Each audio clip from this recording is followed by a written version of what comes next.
Bueno, como ya lo había anunciado y hago una corrección, nos acompaña ya en el estudio de los desayunos de 24 horas en Quito el doctor Marcelo Aguilar. Él es experto epidemiólogo, a quien le agradezco que nos acompañe esta mañana. Bienvenido. Buenos días, saludos a todos. Buenos días, gracias por estar con nosotros. Como ya lo mencionaba, el día de ayer las autoridades hacen dos cortes para contarle al país cómo va avanzando el desarrollo de la propagación del contagio del COVID-19 y nos decían que la cifra estaba en 260 casos positivos. Eso en horas de la tarde, ya casi noche, pero en la mañana se había hablado de una cifra inferior. Lo cierto es que entre el transcurso de las 10 de la mañana a la tarde se reportaron o se confirmaron 61 casos más. Quería preguntarle y empezar con esto, doctor, si podría decirse que el ritmo en el que se van confirmando los casos, la curva en la que vamos teniendo estos casos positivos, es lo que se esperaba, está dentro quizás de esa proyección, haciendo los cálculos en comparación con cómo se ha manejado la curva en otros países que vivieron el contagio antes que nosotros. Primero, Liz, lo que tenemos que observar es que lo que estamos observando en este momento es la consecuencia de los contagios anteriores que ocurrieron hace 2 y 14 días anteriores. El número de casos que vamos a observar ahora es consecuencia de lo que estuvo ocurriendo anteriormente y de los distintos riesgos de transmisión. De tal modo que hay que entender eso porque las medidas radicales que se han tomado estas medidas de restricción social tan drásticas, pero importantes, necesarias e indispensables, van a dar efectos en los próximos días. De tal modo que lo que estamos esperando es todavía que puedan ocurrir incrementos exponenciales de la transmisión, como es característica de este virus, y que podamos todavía ver un crecimiento en los próximos días. Los efectos de las medidas se verán un poco más adelante y lo que tenemos que observar en este momento es la tendencia de las exposiciones y del riesgo de las poblaciones que fueron expuestas en días pasados. Y antes de analizar ese riesgo o esa tendencia de exposición, entonces para dejarlo claro, este incremento tal y como se va dando en la cantidad del número de casos que vamos viendo, estaría dentro de lo previsto, acorde a la proyección. Estaría dentro de lo previsto y lo que se podría esperar tener como expectativa es que se estabilice, que el crecimiento sea más lento y que empiece a decrecer, ojalá empiece a decrecer rápidamente ya como efecto de las medidas que se han dado. Uno de los temas que tenemos que tener claro es que este virus tiene una capacidad de altísima transmisibilidad que también se transmite incluso con personas que son asintomáticas y que pueden estar generando focos de transmisión importante y que esa es una de las características que ha producido en los territorios que ya afectó anteriormente, que son estas epidemias explosivas. Las medidas de restricción social que se toman han sido una de las medidas más importantes para reducir la velocidad de transmisión y el número de personas afectadas. Ahora, Guayas, como ya es de conocimiento público, es la provincia con el mayor número de casos. Dentro de los cantones, Guayaquil en primer lugar y de ahí San Borondón. Tal y como van los casos en esta provincia, doctor, ¿en qué fase de contagio del coronavirus podría ubicarse? Quizás, no sé si la visión debe ser total, hablar de eso a nivel de país o analizar el caso de lo que sucede específicamente con Guayas, que en comparación al resto de provincias del país tiene una tasa bastante elevada de casos confirmados con COVID-19. Ciertamente Guayaquil en este momento es el foco principal del país y si observamos territorialmente es el foco que dispersa casos que van hacia la provincia de Los Ríos, hacia toda la periferia. Si vemos cómo se dispersó, observamos que la cuenca del Guayas dispersa en los territorios cercanos. El caso de Guayaquil es especialísimo porque del control de Guayaquil, del control de la tendencia de la pandemia en Guayaquil, va a depender muchísimo lo que sucede en el resto del país. Entonces, las acciones, la intensidad de las acciones que debe hacerse en Guayaquil son de mayor intensidad. Siempre cuando tenemos una epidemia, tratamos primero los focos primarios y hacemos una estrategia que se llama de estratificación, que es saber dónde están los el mayor número de casos, cuáles son las poblaciones de mayor riesgo, y en esas zonas se aplican medidas mucho más intensas, con mayor inversión, con mayor entendimiento de establecer los riesgos y las acciones precisas. Entonces, en epidemiología, en salud pública, las acciones deben ser progresivas, intensas, dependiendo de la ocurrencia y de la también intensidad del fenómeno que estamos afectando. Y se han tomado esas medidas más restrictivas. De hecho, el toque de queda para la provincia del Guayas rige 5 horas antes de lo que estaba rigiendo para todo el país, por poner un ejemplo, pero también hay que considerar que Guayaquil es una ciudad grande, una ciudad de mucho movimiento, es una ciudad que se caracteriza por lo comercial y productivo, y eso puede complicar la situación en torno a la ejecución apegadas, quizás por decirlo de alguna manera, al pie de la letra como les pone el gobierno, y es lo que hemos estado viendo. Pero eso también puede haber sido el motivo para que el caso primario se originó en Los Ríos. Esa provincia llegó a un número de casos y hasta ahora se ha mantenido en ese número de casos. De ahí, bueno, acá en Guayaquil, como decía, comenzamos a reportar los casos y al punto de que hoy es la ciudad que registra el mayor número. Como yo le mencionaba, doctor, el antecedente que hice puede ser un motivo de que lleva a que, por más medidas que se tomen, acá en Guayaquil los casos siguen sumando y siguen sumando. Bueno, Guayaquil ciertamente es una ciudad con una dinámica de movilidad humana enorme, con una actividad inmensa, es una ciudad extremadamente compleja, y también el efecto de las medidas son complejas.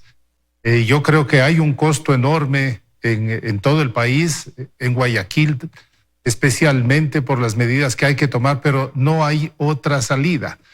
La experiencia hasta este momento muestra que hay solamente 2 estrategias que han funcionado de forma eficiente para frenar la dispersión del coronavirus. Una es el aislamiento social, que se logra con estas medidas restrictivas de movilidad, de trabajo, toda la movilidad social. Es una de las medidas importantes. Y la otra, que en este momento quiero mencionar, es una recomendación también de la Sociedad Ecuatoriana de Salud Pública en su segundo boletín. Una de las medidas importantes es realizar búsquedas activas de casos sospechosos, de contactos y de poblaciones que han sido expuestas.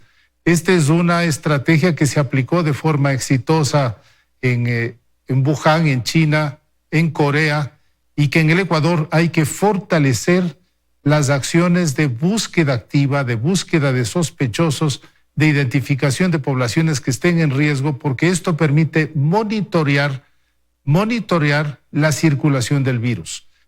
Insisto que Guayaquil es una ciudad extremadamente compleja y que hay que poner todos los esfuerzos, tanto de acción social restrictiva que se están cumpliendo. Estoy mirando datos que dicen que hay más detenidos por violar el toque de queda que contagiados en este momento, lo cual muestra que hay una acción importante que se ha tomado muy en serio por parte de las autoridades. Y yo diría, hay que reforzar acciones de salud pública, de control epidemiológico, ser más proactivos en búsqueda de los casos sospechosos que podrían persistir y mantener la transmisión en situaciones en donde la gran transmisión va siendo controlada y reducida por las acciones de restricción social. ¿Quién debe realizar esa búsqueda, doctor? El Ministerio de Salud. El Ministerio de Salud, estamos haciendo una recomendación directa que se trabaje mejor dónde están los focos, dónde están los casos, cuáles son los contactos que están alrededor de ellos. No solamente esperar que vengan pacientes sintomáticos a los servicios de salud, sino que brigadas de salud salgan a identificar en dónde ya ocurrieron focos, casos sospechosos, hacer pruebas, identificarlos precozmente y poner con todas las medidas de cuarentena y de control. Esa es una medida que va a fortalecer la reducción de fuentes de transmisión.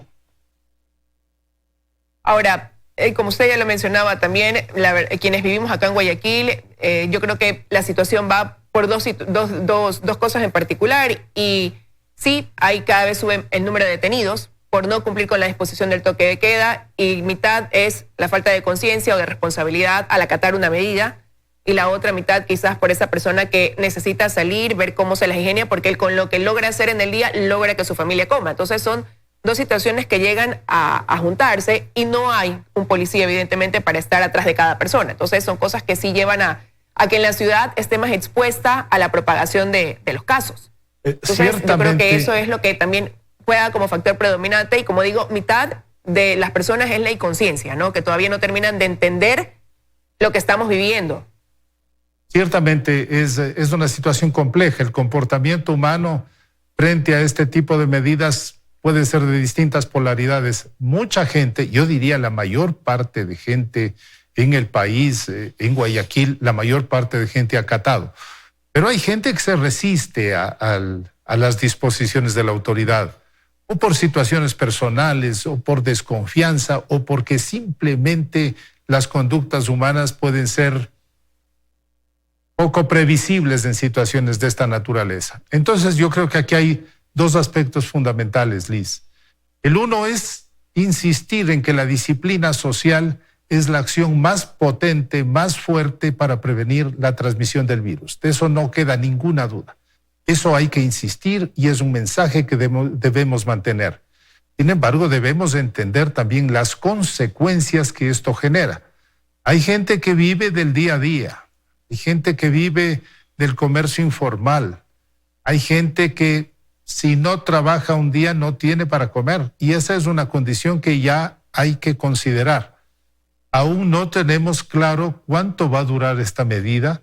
Entonces es hora de que se tomen algunas acciones de protección social, como es identificar poblaciones vulnerables, tanto en las zonas urbanas, marginales, como en las ciudades, en las zonas periféricas, en las zonas rurales, y emprender con un programa de apoyo de alimentos y en algunas zonas de agua. Creo que es fundamental porque mantener una medida de estas por un tiempo largo implica restricciones económicas y tenemos que tener una protección con un programa de alimentos que bien podría ser emprendido por organismos internacionales y especialmente los gobiernos autónomos descentralizados, los municipios del país. Justamente ayer hablábamos con el ministro Granda y decía que ya el MIES está a cargo de eso y que tiene más de 240,000 kits para ser entregados y que los están canalizando para que los próximos días ya lleguen a darle tranquilidad a aquellas familias que viven de ese día a día. Pero quisiera también, doctor, ya desde el punto de vista médico, científico, preguntarle a usted cuál es la proyección que también quizás hacen de la enfermedad, considerando el comportamiento que ha tenido en países como China, que fue el primero, Italia, donde a diario se pierden vidas a causa de esta enfermedad, y cómo va dándose quizás en otros puntos del país, y eso cómo lleva a hacer una comparación con el nuestro. Y vamos a ir a una pausa y su respuesta la tengo al regresar. Cuando retomamos la entrevista, nos acompaña en los estudios en Quito el doctor Marcelo Aguilar, es experto epidemiólogo, y yo le decía, doctor, hacer una comparación, quizás ustedes, desde el punto de vista ya médico, científico, ¿cómo evalúan ese comportamiento que va teniendo el COVID-19 en nuestro país en relación a otros países que también lo están afrontando, ¿no? En otros continentes. Creo que hay dos elementos que son valiosos para observar y para mirarnos. El ejemplo del control realizado en China, que ha sido extraordinario. El control realizado en Corea, que han tenido estas dos características. El aislamiento social con medidas drásticas. Son países que tienen regímenes diferentes, distintos, y muchas de esas medidas no pueden aplicarse en los países occidentales. Sin embargo, muestran que la disciplina social, el orden y esas acciones extremas, el cumplimiento de esas acciones extremas ha llevado a la reducción. Luego, la práctica de pruebas, de enormes cantidades de pruebas que detecten todos los casos y que permitan monitorear los casos, son las acciones más exitosas. Y ya estamos viendo, China está prácticamente controlando la situación, Corea está en rumbo al control, Taiwán también ha mejorado muchísimo, y la situación extrema es Italia. En Italia no le tomaron en serio, tengo mi impresión que no le tomaron en serio, los jóvenes tomaron estas medidas como de asueto, como de fiesta, salieron de farra, salieron de fiesta, se contagiaron los jóvenes, llevaron los virus a la casa y se ha producido una tragedia sin precedentes después de la Segunda Guerra Mundial, dicho por los propios medios italianos. Italia pasó ya en mortalidad a la de China, con poblaciones infinitamente menores, y entonces esos son los elementos que nos dan la vía de actuar con orden, con severidad, con sentido y con racionalidad de las medidas, o con desorden. Las consecuencias están a la vista. Yo creo que en el Ecuador se han tomado ya las medidas, ojalá en Guayaquil se habrían tomado medidas más enérgicas anteriormente, pero yo creería que estamos encaminados, se están haciendo las acciones precisas. Quizás hay que profundizar algunos elementos de estos, como el de la vigilancia epidemiológica activa para buscar los casos y monitorear los casos. Hay que ajustar algunos temas en el servicio de salud. En este momento hay un clamor de los médicos, trabajadores de la salud, personal que está en los hospitales por la falta de insumos de protección. Este es un elemento que tiene que ser fortalecido en el Ecuador porque son el ejército de primera línea. El sector salud es el ejército de primera línea y tiene que ser protegido porque son la garantía para atender los casos, los enfermos y las situaciones mucho más graves. Ahí hay que poner algunos elementos de fortalecimiento y todos los recursos que tenga el país tienen que ser orientados a la protección de la salud. ¿Cuál es la expectativa en América Latina? Yo quisiera poner en perspectiva mucho más grande. No tenemos sistemas sanitarios ni epidemiológicos tan rigurosos ni tan potentes como hemos visto en los países del primer mundo. Y el objetivo en esta fase es reducir el número de casos para que no superen los servicios de salud. Lo que hemos visto en Italia es dramático, ¿no? Vienen tantos enfermos simultáneamente que son escogidos para quedarse en la terapia intensiva solo aquellos que son considerados para salvarse. Los otros van a bien o mal morir en su casa. Ese es el peor escenario. Lo que se está haciendo es reduciendo la transmisión para que se pueda manejar razonablemente el caso, la cantidad de casos graves y la cantidad de casos que requieran atención hospitalaria y atención de primer nivel. Lo que puede suceder en América Latina es que reduzcamos este impacto inicial y que luego queden pequeños focos iniciales y que produzcan brotes que puedan ser más manejables. Esto exige y obliga a fortalecer los sistemas de salud, a fortalecer la capacidad de atención de casos graves, pero principalmente a fortalecer el primer nivel de salud, las estructuras de salud pública, los sistemas de vigilancia epidemiológica que quedaron tremendamente debilitados luego de las reformas sanitarias en el Ecuador y que hay que hacerlas de forma simultánea a la atención de la pandemia. Hay que mirar ya el mediano plazo y fortalecer estas capacidades de salud pública que nos permitan enfrentar futuros brotes con el menor impacto posible. También quiero justamente la ministra de Gobierno. Ayer la ministra de Gobierno era entrevistada en el noticiero estelar de 24 horas y ella decía que estaban trabajando en eso, ¿no? Respecto también a lo que usted acaba de mencionar y esa preocupación de los insumos médicos para ese personal que está haciendo frente día a día a este tema para el que el país no estaba preparado, evidentemente, y yo diría que en ningún país del mundo, y eso se ve reflejado en lo que conocemos, sucede en cada uno de los lugares donde se da la aparición del COVID-19 y se propaga el contagio. Ella decía, estamos trabajando, reconocía que hay faltan algunas cosas, pero decía que justamente en eso están enfocando también sus acciones. Y hay algunos temas que me gustaría desmitificar por un lado y por otro lado, doctor, despejar algunas dudas que tienen muchos. Hay gente que se pregunta y dicen, bueno, ahora aplica una restricción de movilidad, se están tomando estas medidas más severas para mantenernos en casa con la intención de que nos quedemos en casa y así contener esta propagación del COVID-19. Y ahí lo que dicen es cuál es ese comportamiento que quizás debemos tener dentro de casa, porque podría, en esa forma de aislamiento domiciliario que estamos manteniendo, estando dentro de nuestras viviendas, sin salir de ellas, que algunos comenzaran a presentar casos, porque fueron contagiados antes de que se tome la medida a lo mejor, y todavía no muestran los síntomas del COVID-19. Entonces, ¿cuál podría ser ahí una recomendación? Es muy importante lo que usted plantea, Liz. Ciertamente el virus se transmite a partir de una persona que está infectada.